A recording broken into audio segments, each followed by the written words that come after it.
Hello everyone. मैं संध्या लोकरे। आज मैं आपके सामने जो कहानी लेकर आई हूँ उस कहानी का कोई नाम नहीं है, पर मैं चाहती हूँ कहानी सुनने के बाद आप उसे नाम दें। ये कहानी मेरी लाइफ एक्सपीरियंस की कहानी है जो मैंने खुद अपनी आंखों से देखा हुआ है। ये बहुत साल पहले की बात है, करीबन 15 से 16 साल पहले की बात है।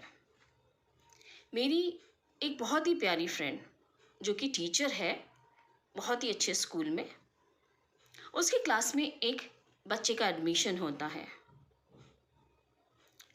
वो बच्चा मंगोलियन होता है। मंगोलियन का मतलब पोस्ट सिंड्रोम चाइल्ड। उसकी क्लास में आता है, बहुत उद्यमी, कोई चीज़ सुनने को तैयार नहीं, सारे बच्चों को परेशान करना, कुछ पढ़ाना तो वो चीज़ समझ में नहीं आना।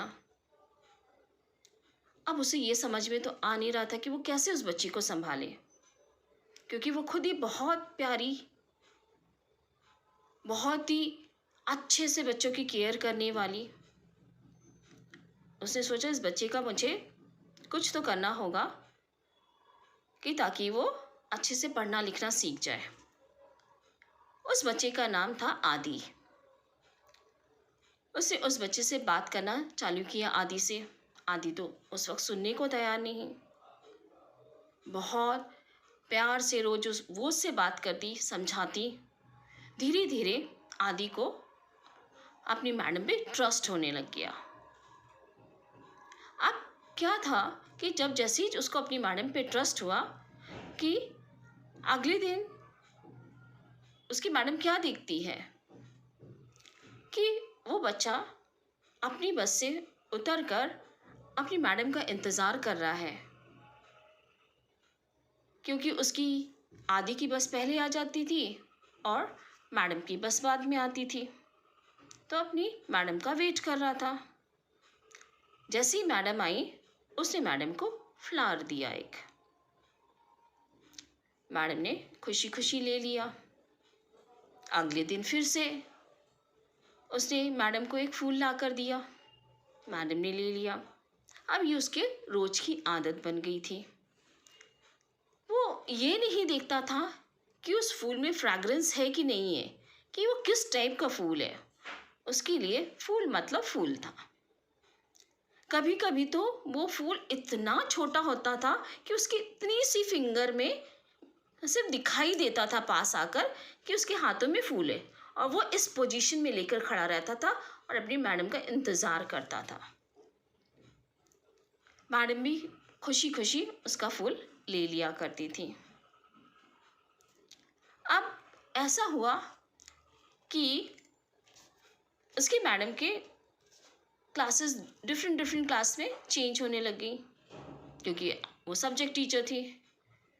तो वो क्या करता था कि जिस क्लास में मैडम का पीरियड होता था वो उस क्लास के बाहर जाके खड़ा हो जाता था। सब लोग समझाते कि मैडम की क्लास के बाहर मत खड़े हो, अपने दूसरे सब्जेक्ट्स पे ध्यान दो, दूसरे सब्जेक्ट टीचर से, पर नहीं, उसको तो उसकी मैडम ही चाहिए थी। मैडम का अगर फ्री पीरियड होता, वो स्टाफ रूम में बैठती, तो वो स्टाफ रूम के बाहर आलती पालती मारकर बैठ जाता था। वो किसी की बात नहीं सुनता था, सिर्फ अपनी मैडम की बात सुनता था। एक बार उसकी मैडम मतलब मेरी फ्रेंड बीमार पड़ गई, वो स्कूल नहीं आ पाई। अब ये बहुत परेशान हुआ, उसने पूरे दिन सभी टीचर्स को परेशान कर डाला।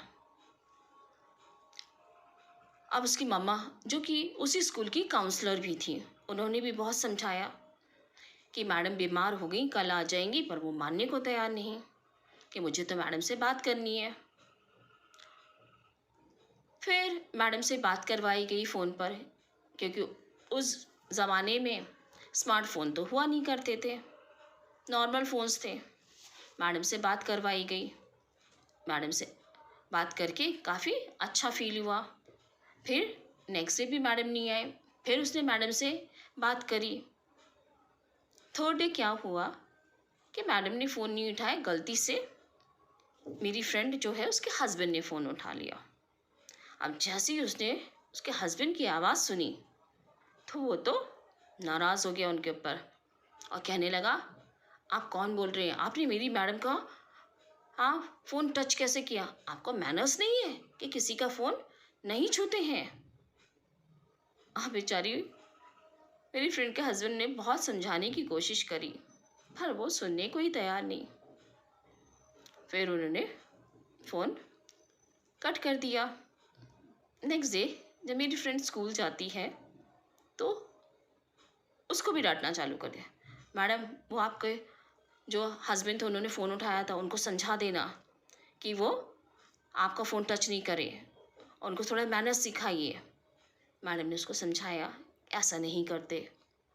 तो बोलते हाँ, फिर भी आप अपने हस्बैंड को समझा दीजिएगा कि वो आपका फ़ोन टच नहीं करें। तो मैम ने बोला ठीक है। अब क्या था कि फिर वो धीरे धीरे थोड़ा बहुत पढ़ना सीख गया और क्लास बाय क्लास पास होकर जाता रहा। अब ये था कि वो तो भैया क्लास बाय क्लास पास होकर जा रहा था, 5th 6th, उसके साथ साथ मेरी फ्रेंड का भी प्रमोशन हो रहा था। 10th तक पहुंच गए। अब 10th में थोड़ा सा ये था कि थोड़े से चेंजेस आने लगे कि उसका अटैचमेंट थोड़ा कम हुआ और वो बाकी बच्चों के साथ फ्रेंडली हो गया। रिज़ल्ट भी नो डाउट ठीक था, बहुत अच्छा तो नहीं बट ठीक था। इसी प्रकार 12th भी उसने दे दिया। 12th में भी बहुत अच्छे मार्क्स से पास हुआ और आया बाकायदा मिठाई विठाई लेकर मैडम के लिए अपनी, उनको मिठाई खिलाई, रिज़ल्ट दिखाया। मेरी फ्रेंड भी बहुत खुश हुई। उसके पेरेंट्स ने भी बहुत थैंक्स बोला कि इतने सालों से आपके सपोर्ट के वजह से आज मेरा बच्चा यहाँ तक पहुँच पाया। तो मेरा इस कहानी का मतलब ये है कि वो आज इतनी साल बीत गए, भले ही वो साल भर कॉल नहीं करे, पर वो अपनी मैडम के बर्थडे पे तो विश करना नहीं भूलता है। और जब मैडम के बर्थडे पर जैसे ही फ़ोन करता है तो उस पूरे साल की बातें मैडम को 10 मिनट में बता देता है और ये भी बताता है कि मैं बहुत अच्छा बिजनेसमैन बन गया हूँ और अपने पापा के साथ उनका हाथ बटा रहा हूँ। और सच में आज वो बहुत ही सक्सेसफुल बिजनेसमैन है। शायद उस दिन मेरी फ्रेंड ने उसका साथ नहीं दिया होता तो आज वो उस मुकाम तक नहीं पहुंच सकता था। हम ये सोच के कि बच्चों में डिसेबिलिटी है और उनको नेग्लेक्ट करना चालू कर देते हैं। अगर हम इन बच्चों को प्यार से हैंडल करेंगे तो हम इन्हें एक नई ज़िंदगी दे सकते हैं। तो आप मुझे इस कहानी का नाम दीजिएगा कि आपको ये कहानी कैसी लगी,